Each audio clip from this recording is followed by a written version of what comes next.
मैं सिर्फ और सिर्फ लोकल की चिंता करता हूँ, मुझे इन मॉल से कुछ लेना देना नहीं।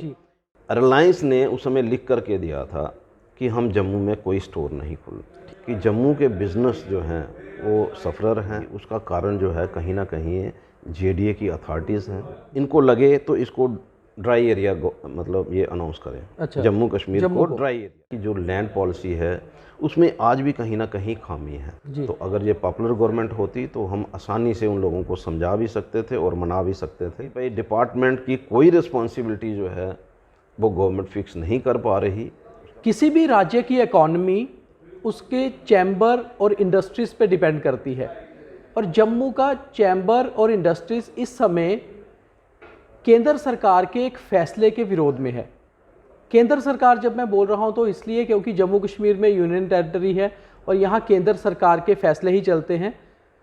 केंद्र ने एक फ़ैसला लिया कि यहाँ पर विकास करने के लिए कुछ बड़े प्लेयर्स को जम्मू कश्मीर में उतारा जाए, मगर दूसरी ओर प्रधानमंत्री जो कहते हैं वोकल फॉर लोकल, उसको लेकर चैम्बर ऑफ इंडस्ट्रीज़ और कॉमर्स जम्मू विरोध कर रहा है। हमारे साथ जम्मू सीसीआई के प्रेसिडेंट अरुण गुप्ता जी हैं, इनसे जानते हैं कि कारण क्या है और फिलहाल चैम्बर किस तरह की डेवलपमेंट चाहता है। गुप्ता साहब, बहुत बहुत स्वागत है आपका। कुछ दिनों से सड़कों पर हैं, लगातार प्रदर्शन चल रहे हैं और सबसे बड़ा कारण है रिलायंस स्टोर जो जम्मू में खुल रहे हैं उसका विरोध आप लोग कर रहे हैं।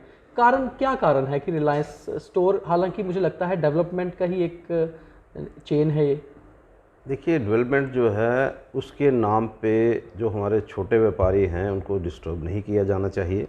डेवलपमेंट करना गवर्नमेंट का काम होता है और किस तरह की डेवलपमेंट हो रही है उसमें कहीं एम्प्लॉयमेंट जनरेट करने की जगह अनएम्प्लॉयमेंट तो नहीं हो रही है, इसकी चिंता करना भी जो है वो गवर्नमेंट का काम होता है जी। मैं एक बात ज़रूर कहना चाहूँगा कि जब जैसे आपने कहा कि हम सड़कों पे हैं, मैं हमेशा यही सोचता हूँ कि हम जब भी कभी व्यापारी हमारे मुश्किल में आए हम उनके साथ खड़े हैं जी। आज फिर से एक बार ऐसे माहौल जो है बनाए जा रहे हैं जिसमें हम लोग जो हैं ऐसी चेंज जो पूरे बिज़नेस कम्युनिटी को यहाँ डिस्टर्ब कर देंगी। क्योंकि जम्मू, देखिए जम्मू में पॉपुलेशन के हिसाब से अगर देखा जाए हम लोग जो हैं compete नहीं कर सकते, चाहे वो पंजाब है, चाहे वो हरियाणा है, चाहे वो दिल्ली है। यहाँ लोगों का जो फ़्लो है अप डाउन है रेगुलर बेस पे। अगर हम देखें तो दिल्ली में कहते हैं कि 5 लाख लोग जो हैं वो अप डाउन करते हैं। पंजाब की पोजीशन भी इसी तरह है, हरियाणा की पोजीशन भी इसी तरह है। जम्मू जो है हम लोग जो हैं डिपेंडेंट हैं सिर्फ़ और सिर्फ पिलग्रिम टूरिस्ट पे जी। और पिलग्रिम टूरिस्ट जो है रोज़ की रोड अगर हम देखें तो यहाँ पर 30 से 40 हज़ार यात्री जो हैं वो आ रहे हैं और वो भी डायरेक्ट कटरा जा रहे हैं। मोस्टली अगर आप देखेंगे तो हो सकता है 2-3 हज़ार लोग जो हैं वो जम्मू को विज़िट करते हों और बाकी के जो है वो सब के सब कटरा जा कर के और कटरा से ही सीधे वापस चले जाते हैं।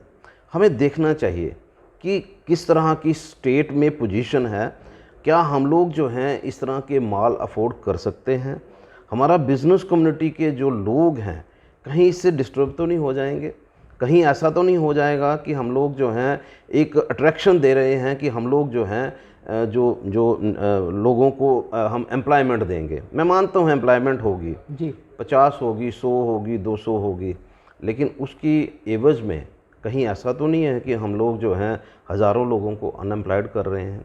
ये सोच जो है वो गवर्नमेंट की तरफ से होनी चाहिए। आपको क्यों लगता है कि इससे एम्प्लॉयमेंट पर असर पड़ेगा? क्या कारण, मतलब हम कारण ही जानना चाह रहे हैं क्योंकि लोगों में एक कन्फ्यूजन सी है। वो मैं आपको बता दूं कन्फ्यूजन क्या है। हमने काफ़ी सारे लोगों से बात की, उनका कहना था कि इससे पहले बेस्ट प्राइस की भी एक चेन आई यहाँ पर, इससे पहले इजी डे की भी चेन आई, अगर एक और चेन आ जाएगी तो इसमें कितना फ़र्क पड़ जाएगा। और बड़ी चीज़ ये है कि आज भी हमारे जम्मू कश्मीर में ये कल्चर है कि आपको ग्रॉसरी की आइटम्स लेने जानी है तो हम एक एक आइटम लेने जाते हैं। जैसे लोग बिस्किट्स लेने जा रहे हैं, ब्रेड लेने जा रहे हैं, अंडे लेने जा रहे हैं, तो वो लोकल शॉपकीपर से ही लेना प्रेफर करते हैं। तो बड़े मॉल्स में आप एक बार महीने में चले गए, वहाँ पर सामान उठाया, तो अगर लोगों को 2 चीज़ें कंपेयर करने को मिल रही हैं तो क्यों ना लोगों को ऑप्शन मिले। बिल्कुल आपकी बात सही है। मैं ऑप्शन के बारे में एक ही बात कहूँगा जी, जो आपने कहा ऑप्शन मिल रही है। यहाँ पर जम्मू में भी बहुत सारे स्टोर खुल रहे हैं, लोकल स्टोर जो हैं वो अच्छे स्टोर खुल रहे हैं और हम लोग उसको वेलकम इसलिए भी करते हैं क्योंकि उनकी जो परचेज़ है वो भी लोकल से होती है जी। जब हम बात करते हैं यहाँ पर इंडस्ट्री जो है वो खड़ी रहनी चाहिए, तो हमारी सोच ये है कि यहाँ पर कोई ऐसी बड़ी इंडस्ट्री लगनी चाहिए जिसकी वजह से, जिसकी सपोर्ट से जो छोटी इंडस्ट्री चल सके। वही चीज़ हम लोग जम्मू में बिजनेसमैन के बारे में सोचते हैं।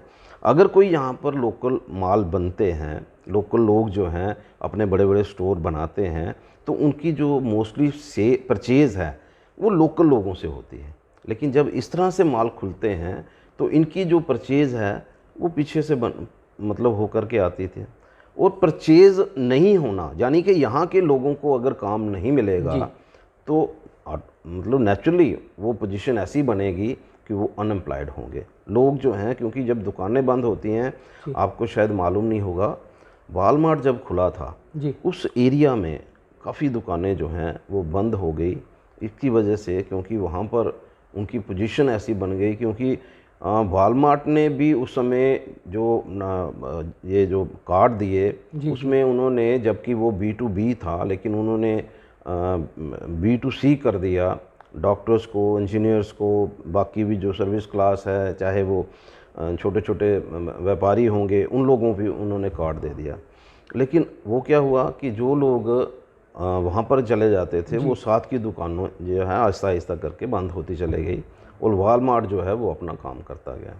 आज वालमार्ट की पोजीशन जो है वो डिफरेंट है, क्योंकि अब ये जो चेन है, रिलायंस चेन जो है, ये भी इसी तरह का वालमार्ट तो एक ही खुला, रिलायंस की जो प्लानिंग है काफ़ी ज़्यादा वो है कि उन्होंने हर डिस्ट्रिक्ट में इस तरह के माल बनाने हैं, जिसकी वजह से हमारे बहुत सारे व्यापारी जो हैं वो परेशान होंगे। देखिए, मैं मानता हूँ इस बात को कि आप जिस तरह से कह रहे हैं कि भाई हो सकता है फैमिली के साथ 1 बार 2 बार महीने में विज़िट करेंगे।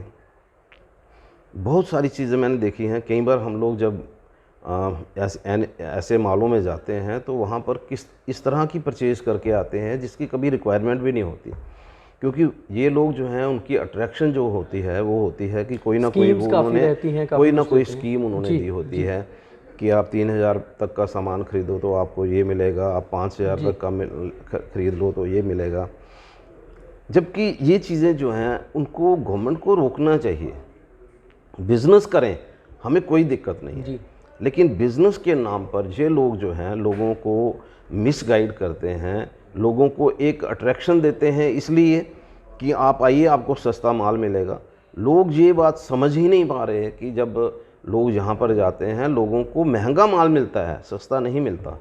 अरुण जी, इसमें एक और मेरा सवाल है। मैंने जम्मू में काफ़ी सारे बिजनेसमैन से बात की और अलग अलग, ज़रूरी नहीं क्योंकि ये ग्रॉसरी स्टोर है, इसके अलावा आप मान के चलिए जैसे सलून है, तो हमारे यहाँ पुराना एक कल्चर होता था कि हम लोकल अपनी लोकेलिटी में जो एक बेसिक सलून या छोटे नाई जो होते थे लोग उनसे बाल कटवाते थे। उसके बाद बड़े प्लेयर्स आ गए और बड़े सलून्स खुल गए। फिर एक गवर्नमेंट का ट्रेंड था कि लोग लोकल टेलर के पास जाते थे। फिर बड़े प्लेयर्स आ गए और लोगों ने वो रेडीमेड का एक ट्रेंड शुरू हो गया। आप पुराने बिजनेसमैन हैं, पुरानी बिजनेस फैमिली से हैं, आप ये सारी चीज़ें समझ सकते हैं। वैसा ही कुछ ऐसा हुआ कि हम एक लोकल पैथोलॉजी वाले के पास जाकर अपना ब्लड टेस्ट करवाते थे, फिर बड़े प्लेयर्स आ गए। उन सबका ये कहना था कि हमेशा ग्रॉसरी को लेकर ही चैम्बर सामने आता है, बाकी चीज़ों में कभी प्रोटेस्ट नहीं हुआ। ऐसा नहीं है, ऐसा कभी नहीं हुआ। ग्रॉसरी को लेकर के मैं सामने नहीं आया। मेरी ये सोच है, मेरी सोच ये है कि हमारा जो बिजनेसमैन है, चाहे वो कपड़े का व्यापारी है, चाहे वो शू का व्यापारी है, चाहे वो ग्रॉसरी उसने वो ट्रेड कर रहा है, मैं हर एक के लिए, मतलब हर एक के लिए मैं खड़ा हूँ। और सिर्फ ग्रॉसरी का मसला यहाँ पर नहीं है। आप ये देखिए, अगर मैंने एक मीटिंग कॉल की जिसमें 54 एसोसिएशंस, बाज़ार एसोसिएशन यहाँ पर आई। 54 एसोसिएशंस में सबसे बड़ी बात यह है कि देखिए, रघुनाथ बाज़ार जहाँ था, रघुनाथ बाज़ार में तो कोई ग्रॉसरी का सिस्टम नहीं है। नहीं, बिल्कुल। वहाँ पर कपड़े का व्यापार है, शूज़ का व्यापार है, अदर वो व्यापार है, मनियारी का व्यापार है। तो सब लोग जो हैं वो यहाँ पर आकर के उन्होंने सीधी बात कही कि हमें इसके अगेंस्ट खड़े होना है। अब लोअर रघुनाथ बाज़ार है, वहाँ पर तो ग्रॉसरी शॉप नहीं है, वहाँ पर भी सारी चीज़ें अलग अलग हैं। अगर हम लोग राजेंद्र बाज़ार की बात करें तो वहाँ पर भी अलग अलग बातें हैं। रेजिडेंसी रोड की बात करें तो वो भी अलग हैं। हर जगह का व्यापारी जो है इसके अगेंस्ट है। इसलिए अगेंस्ट नहीं है कि यहाँ पर लोगों को सस्ती माल मिलेगा और हमारी दुकानों पर महंगा माल मिलता है, हमारे कस्टमर खड़े हो जाएंगे, ऐसा नहीं है। हम कहते हैं कि एक सिस्टम जो है, एक पॉलिसी जो है वो फ्रेम होनी चाहिए। एक छोटा सा शहर, यहाँ पर ऑलरेडी यहाँ पर मॉल जो हैं, जैसे आपने कहा वॉलमार्ट खुला है, बिग बाज़ार यहाँ पर खुला था, और कितने और मॉल, विशाल मेगा मार्ट जहाँ पर है, तो इजी डे यहाँ पर है। तो हमने कितने मॉल जो हैं यहाँ पर ऑब्जर्व करने हैं, ये भी तो सोचना चाहिए। गवर्नमेंट को ये सोचना चाहिए कि सिर्फ माल ही माल, तो जो छोटा व्यापारी है वो क्या करेगा? उसकी भी फैमिलीज हैं, उसके पास भी एम्प्लॉयमेंट जो है, उन्होंने 1 या 2 लोग जो हैं अपनी दुकानों पे रखे होते हैं, और उन लोगों के भी अपने, देखिए एक चीज़ मैं आपको समझाता हूँ, शायद गवर्नमेंट इस बात को नहीं समझ पा रही। एक छोटा व्यापारी होगा ना, उसने भी कहीं ना कहीं से लोन लिया होगा। थोड़ा सा बड़ा व्यापारी होगा जिसका काम इनकी वजह से ख़त्म होगा, उन्होंने भी कहीं ना कहीं लोन लिया होगा, उन्होंने बैंक में लिमिट्स बनाई होंगी। जब वो रीपे नहीं कर पाएंगे तो ऑटोमेटिकली होगा क्या? दुकानें तो बंद हुई, उनकी प्रॉपर्टी भी गई। इन लोगों को फ़र्क नहीं पड़ता। रिलायंस ने आगे भी मतलब आप देखिए, जम्मू में तो नहीं खुला था, दिल्ली में, पंजाब में, चंडीगढ़ में, हरियाणा में, हर जगह माल खुले थे, लेकिन फिर उनको बंद करना पड़ा। आपको लगता है जो लोकल इकोनॉमी है उस पर इसका नेगेटिव असर पड़ता है? बिल्कुल, मैं सिर्फ और सिर्फ लोकल की चिंता करता हूँ। मुझे इन मॉल से कुछ लेना देना नहीं। ये लोग क्या करेंगे, कितना सस्ता बेचेंगे, मुझे पता है कि ये लोगों को बेवकूफ़ बना करके यहाँ पर अपना प्रोडक्ट बेचने के लिए आते हैं। लेकिन मैं ये ज़रूर कहूँगा कि मेरी चिंता जो है वो सिर्फ छोटा व्यापारी, लोकल व्यापारी है। मेरी चिंता वही है। अच्छा अनुज जी, एक बहुत ऐसी बात है जो मैं समझना चाहूँगा आपसे। प्रशासन का ये कहना है या सरकार का ये कहना है कि जब भी किसी शहर की डेवलपमेंट होती है उसके लिए बड़े प्लेयर्स को, नेशनल प्लेयर्स को, इंटरनेशनल प्लेयर्स को वहाँ पर आना ही पड़ता है। अब जब आपका चैम्बर ये कह रहा है कि हम इसके विरोध में हैं क्योंकि लोकल इकोनॉमी को हिट कर रहा है, तो आपके चैम्बर के पास क्या ऐसा प्लान है जिससे डेवलपमेंट भी हो और इकोनॉमी भी हिट ना हो और लोकल व्यापारी भी आगे बढ़े? वो क्या प्लान है? 2 चीज़ें मैं आपको कहूँगा। जहाँ का डेवलपमेंट का काम है, डेवलपमेंट की पोजीशन है, हम उसके अगेंस्ट कभी नहीं हो सकते। आज आप देखिए, हर जगह आपको देखेंगे सड़कों का जाल बिछ रहा है जी। किस तरह से एक दिल्ली से कटरा तक की एक सर्कुलर रोड बन रही है, जिसमें आपको 6 घंटे में सफ़र में ही आप दिल्ली से आप कटरा पहुंच जाओ। हम उसके अगेंस्ट नहीं खड़े हो सकते। क्यों? क्योंकि ये देखिए, ये एक डेवलपमेंट का पार्ट है। अब यहाँ से 4 लेनिंग हो रही है, 6 लेनिंग हो रही है, हम किसी के खिलाफ़ नहीं है जी। ट्रेन कटरा चले गई है, कटरा से आगे कश्मीर जाएगी, हम उसके खिलाफ़ नहीं खड़े हो रहे जी। हम सिर्फ इतना चाहते हैं कि, क्योंकि हम लोग जो हैं हर चीज़ को एक्सेप्ट कर रहे हैं जी। इस बात को ज़रूर समझना चाहिए। अगर ट्रेन कटरा गई, हमारी रिक्वेस्ट थी कि कुछ ट्रेनें यहाँ भी रुकती, नहीं रुकी, कोई बात नहीं। कटरा को भी बिज़नेस मिलना चाहिए, कश्मीर को भी बिज़नेस मिलना चाहिए, जम्मू को भी बिज़नेस मिलना चाहिए। हमारी सोच जो है आ जा करके वहीं खड़ी हो जाती है। हम कहते हैं कि ऐसे प्लेयर जो दुनिया भर के काम कर रहे हैं, जो केमिकल्स में भी हैं, जो जियो में भी हैं, जो मतलब अगर आप देखें तो सारा व्यापार जो है, अगर आप देखेंगे वर्ल्ड पे 10 जो पहले खिलाड़ी हैं, उनमें से ये 8 नंबर पे रिलायंस ग्रुप है जी।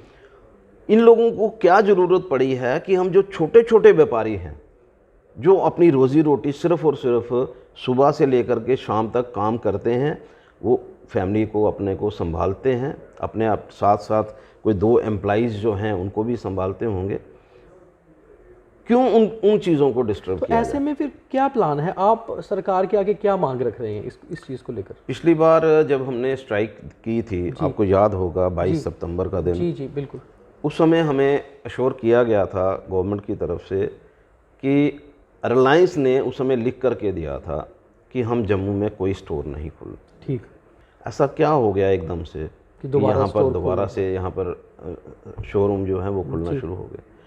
यहाँ तो देखिए 2 चीज़ें होती, प्लानिंग होती है। मैं कहता हूँ कि भाई लोकल लोगों की परचेज जो है वो अफेक्ट होगी तो लोकल लोगों की सेल भी अफेक्ट होगी। बिल्कुल, हमें हमेशा ये सोचना चाहिए। अगर हम ले की मैं बात करता हूँ, ले में जब आप जाओगे, ले के एंटर करने से पहले आपको अपनी गाड़ी जो प्राइवेट आप व्हीकल लेकर के गए हैं आपको छोड़नी पड़ेगी। बिल्कुल, आगे आप उन्हीं की गाड़ी में जा सकते हो, उन्हीं की गाड़ी में सफ़र कर सकते हो। और जम्मू में ऐसा क्या है, अभी तो मगर अंडर डेवलप्ड है, अरुण जी, जम्मू जो है अंडर डेवलप्ड है। ऐसे में आपको नहीं लगता कि आपको लोकल पब्लिक से भी गुजारिश करनी पड़ेगी या उनसे रिक्वेस्ट करनी पड़ेगी कि वो भी साथ में आएँ कि अगर ऐसे स्टोर खुले तो वो परचेज करने ना जाएं, क्योंकि अब स्टोर खुल गया, लोग तो परचेज करने जा रहे हैं। मैं तो बिल्कुल अपनी तरफ से अपील करना चाहूँगा अपने लोकल लोगों को, चाहे वो सर्विस क्लास में है, चाहे वो बिजनेस क्लास में है, चाहे कोई भी हो, स्टूडेंट्स भी, जी, मैं उनसे अपील करना जरूर चाहूँगा कि ये जो लोग हैं, जो लोकल लोग हैं, वो अपने आपके परिवार के लोग हैं, आपके ही शहर के लोग है हैं। तो ये प्रधानमंत्री जी का ही फंडा कि वोकल फॉर लोकल, उनके प्रति भी आपकी कुछ ना कुछ जिम्मेवारी बनती है। लोकल जो हैं वो ख़त्म नहीं होने चाहिए, लोकल अनएम्प्लॉयड नहीं होने चाहिए, लोकल सड़कों पे नहीं आने चाहिए। इसलिए मैं सबसे अपील करना चाहता हूँ कि इनकी अट्रैक्शन में हमें नहीं आना चाहिए। दूसरा मेरा सवाल अब इसमें यह है कि जो एक पॉलिसी आई है डिपार्टमेंटल स्टोर में आप बियर की सेल कर सकते हैं, उसको लेकर काफ़ी सारे संगठन इसके विरोध में सामने आ रहे हैं। चैम्बर कैसे देखता है? हालांकि अभी तक जो एक्साइज डिपार्टमेंट है उनका कहना है कि किसी भी स्टोर ने अभी हमें एप्लीकेशन अप्लाई करने के लिए परमिट नहीं दी है। अगर ये पॉलिसी बनानी ही थी तो उन लोगों के बारे में सोचा जाता जिन लोगों के ऑलरेडी काम जो हैं वो छीन लिए गए हैं, उन लोगों को कुछ चीज़ें जो हैं वो अलाट की जाती, फिर हम समझते कि ये बात जो है ये ठीक है और इसमें क्लैरिटी है। लेकिन हुआ ये कि भाई इन्होंने एक नया एक ऑर्डर निकाला जिसके तहत इन्होंने, पहली बात तो ये है, अगर आप पॉलिसी फ्रेम कर रहे हैं उसमें 1200 स्क्वायर फीट की कोई ज़रूरत ही नहीं है जी। अगर बियर अगर किसी ने रखनी है, एक फ्रिज लिया, वहाँ पर आप 50 बॉटल्स रख सकते हो, तो वहाँ पर कहाँ 1200 स्क्वायर फीट की ज़रूरत है? वो तो बहुत कम स्टोर ऐसे होंगे। वहाँ तो आपको, अगर आप 100 स्क्वायर फीट में भी आप काम कर रहे हो, 200 स्क्वायर फीट में भी काम कर रहे हो, तो आप एक फ्रिज रख सकते हो। जी। पॉलिसी तो इस तरह से होनी चाहिए कि ये ओपन पॉलिसी है, अगर तो फिर ओपन होनी चाहिए। ओपन कर दीजिए। आपने कुछ जो मॉल्स हैं, और पर्टिकुलर मैं ये कहूँगा कि फिर वही चीज़ कि हमने सिर्फ और सिर्फ कुछ लोगों को बेनिफिट देने के लिए ये पॉलिसी तो बना दी मगर रिस्ट्रिक्शन ज़्यादा। मैं अपनी आपके माध्यम से एक बार फिर गवर्नमेंट से रिक्वेस्ट करना चाहूँगा कि उन लोगों को रिहेबिलिटेट करिए जो लोग उस समय अपना जॉब खो चुके हैं, और इसके अलावा अगर आप कुछ और करना चाहते हैं तो इसको जर्नलाइज कीजिए। आप चाहते हैं कि आप इस पॉलिसी के फेवर में हैं? देखिए, मैं ना इसके फेवर में हूँ ना मैं इसके अगेंस्ट हूँ। पहली बात तो ये है कि हम तो ये कहते हैं कि अगर इनको लगे तो इसको ड्राई एरिया मतलब ये अनाउंस करें। अच्छा, जम्मू कश्मीर को ड्राई एरिया, क्योंकि कश्मीर में तो है ही नहीं, वहाँ पर 3 या 4 हैं, जबकि कहते हैं कि हम जो टूरिस्ट हैं, ये टूरिस्ट को अट्रैक्ट करने के लिए मोस्टली टूरिस्ट जो यहाँ तो पिलग्रिम टूरिस्ट आता है जी, जो सैर करने के लिए आते हैं, वो लोग तो जाते हैं कश्मीर में, वहाँ पर तो उनको कहीं कुछ मिलेगा नहीं, आ जा कर के यहाँ पर ही लोग हैं। आप चाहते हैं जम्मू कश्मीर ड्राई एरिया घोषित हो जाए ना। हम कहते हैं कि अगर गवर्नमेंट पॉलिसी बनाती है हमें खुशी होगी, लेकिन अगर करती है तो फिर इसको जनरलाइज करना चाहिए, ना कि हमें कन्फाइन करना चाहिए 1-2 चीज़ों को लेकर के कि हाँ जी ये चीज़ रहेगी। तो मुझे लगता है कि इसमें गवर्नमेंट को रीथिंक करना चाहिए, रीफ्रेम करना चाहिए पॉलिसी को, और उसमें अलो करना चाहिए जो लोग, अगर कोई करना चाहता है तो करे, उसमें क्या किसी को दिक्कत है। अगर 4 स्टोर्स में तो एक लाइनें लगवानी है, 4 स्टोर में अगर लाइनें लगवानी हैं तो 40 स्टोरों में लाइन लगेगी ना, लाइन ही लगेगी।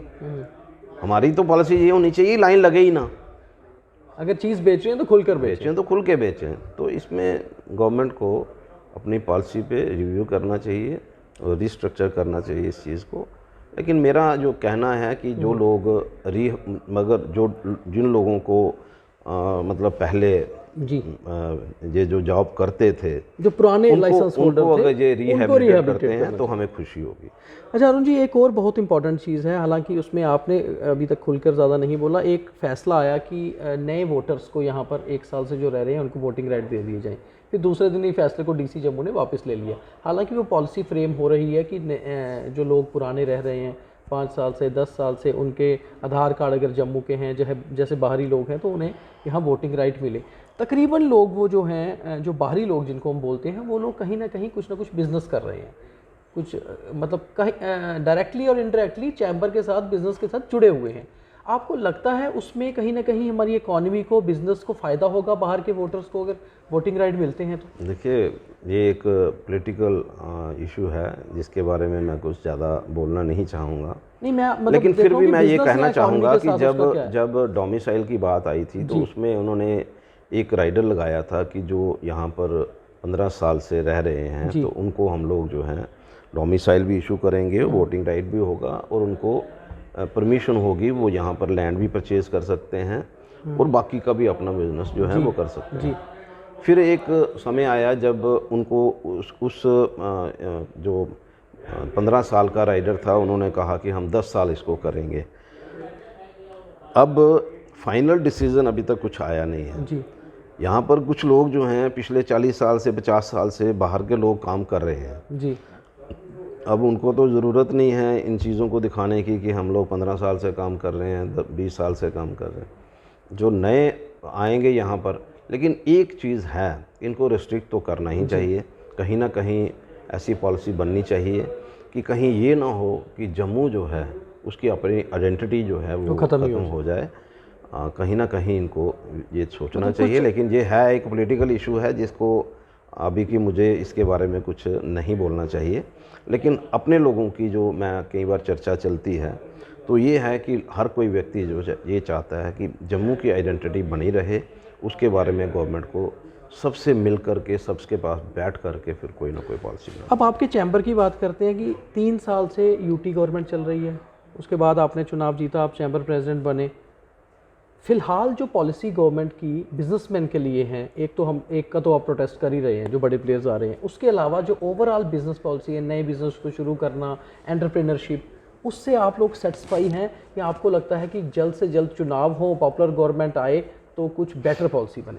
कैसे उसको? देखिए, दोनों चीज़ें आपकी जगह है। अभी की एलजी साहब कोशिश कर रहे हैं, यहाँ पर एक इन्वेस्टमेंट समिट भी हुआ जी और हमने उसका वेलकम भी किया। बहुत सारे प्लेयर भी आए, लेकिन जो ग्राउंड रियलिटी ये है कि जो बेनिफिट होना चाहिए था उसका कारण है। उसका कारण ये है कि जो लैंड पॉलिसी है उसमें आज भी कहीं ना कहीं खामी है।